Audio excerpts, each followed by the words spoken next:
Hello everyone, you watch Mirror TV, and yeah, I'm sorry I look like a freak show right now. I am very, very exhausted. It's around 11 p.m. right here. Um, tonight, I want to tell a little story about the Hurricane Sandy, as of what happened 6 years ago today. Today is October 29th, 2018. That marks the 6th-year anniversary of the Hurricane Sandy, which hits the Northeast, especially New York City, and it was a Category 3 hurricane. I remember it well to the point where it felt like yesterday. The hurricane came by when I was 13 years old, and we had all the supplies. We were ready to go, and Sunday night it was already hitting Delaware, New Jersey. Slowly but surely, it arrived to New York around 2 o'clock p.m. ish, and the winds were really strong. I think it arrived. I actually think it arrived at nighttime. I think the nighttime had more powerful winds. So it was a large hurricane, but a deadly one as well. And what happened was trees fell down everywhere.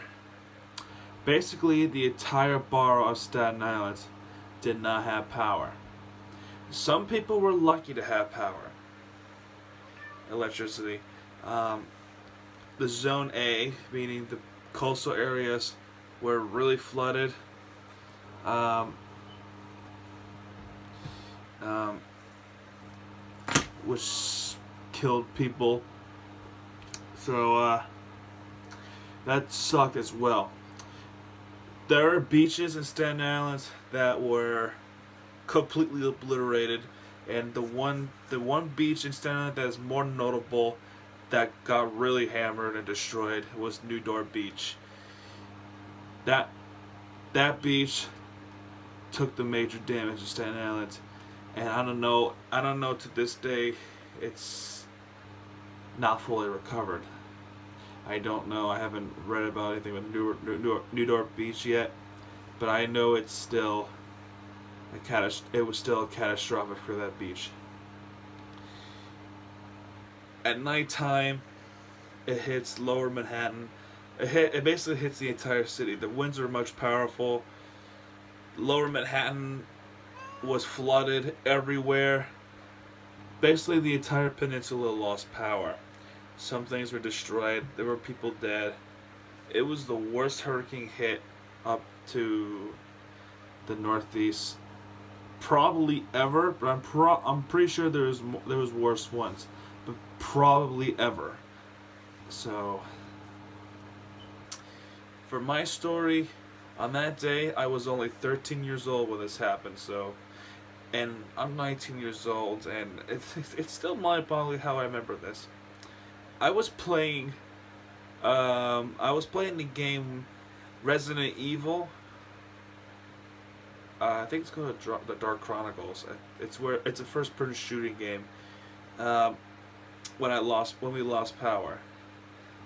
Um, then later that day, when the winds were getting powerful, I ended up staying over at my uncle's house. He had power until like around 9 o'clock ish. Eh, the powers were flipping back on and off. It was weird. We were praying that it would stay on, but it did not stay on. They ended up losing power for a whole night, maybe a little more. On that night, we played Jeopardy on our phones. Well, on his phone. I did not have a phone at the time. It was really fun. It was a fun night, but it was a terrible night at the same time. I wanted to go home, but I could not go home because the winds were really powerful, and I ended up staying over for the night. A day later, we go around. My neighborhood was like his neighborhood, in fact, was obliterated in a sense. Trees were down, trees were blocking the streets, the leaves and sticks everywhere. It it looked like a freak show. It looked like a terrible, nasty scene that, like a tornado hit the entire area, and now it's left with some damage, colossal damage, left behind it. It looked like everything is destroyed. Now we basically live in an apocalyptic world, at that point.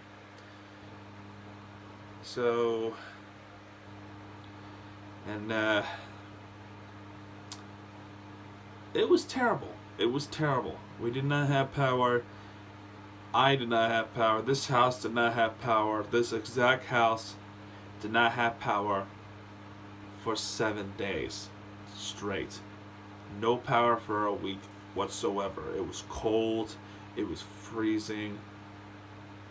And it felt like forever because each day I stayed over somewhere. If I don't stay over somewhere, I end up sleeping on the couch. But it felt like forever. Throughout the week, I would sleep over somewhere. My uncle's house, my cousin's house. The same week I watched Wreck-It Ralph, which was a funny movie. At one point, I stayed in my uncle's house for a couple of days, the whole weekend. I come back home. Still no power. Still no power at all. And oh my gosh, what are we gonna do? Like, this power's not coming back on. The whole week also, there was no school at all. No school for the whole week. So I was bored to tears. I was left with my iPad. I was left with Skype. And that was basically it. I was in middle school at the time, so that really sucked even more. When I came back to school on the following Monday, everyone else had power, and I was the only one in that whole school with no power. So I got back home, and of course, still no power. So then we decided I decided to bring my PlayStation to my dad's bar. I stayed there for about a couple hours. Then mom comes by and goes, "Let's go home." I was like, "Why?" I went home. Power's back on. So, and finally, from, I believe it would be November 5th. November 5th was the day that we got our power back. October 29th to November 5th, we did not have power. It was one of the worst weeks. That day was a really bad day for me. I'm glad it's over, but to this day I still reflect on it. But you know what? It's over, and at least we can remember the anniversary of that stupid hurricane. And yeah, that's the story. That story of me from Hurricane Sandy. So yeah, thank you everyone for watching this tiny little story. And I'm gonna go to bed. Tomorrow will be a big day. Game videos. And yeah, thank you for watching. And listen, I want to say something real quick. With this extreme situation, I plan on dropping it. I plan on ending it. That was a waste of time. Him and I are cool. Him and I are cool right now. I kind of wish he would confess just on the internet, but he confessed to me on text message, so you guys will not have to worry. I really don't want to get into more of the detail with Aramis. So that is it. This is James, and I will see you guys next time. Bye, everyone.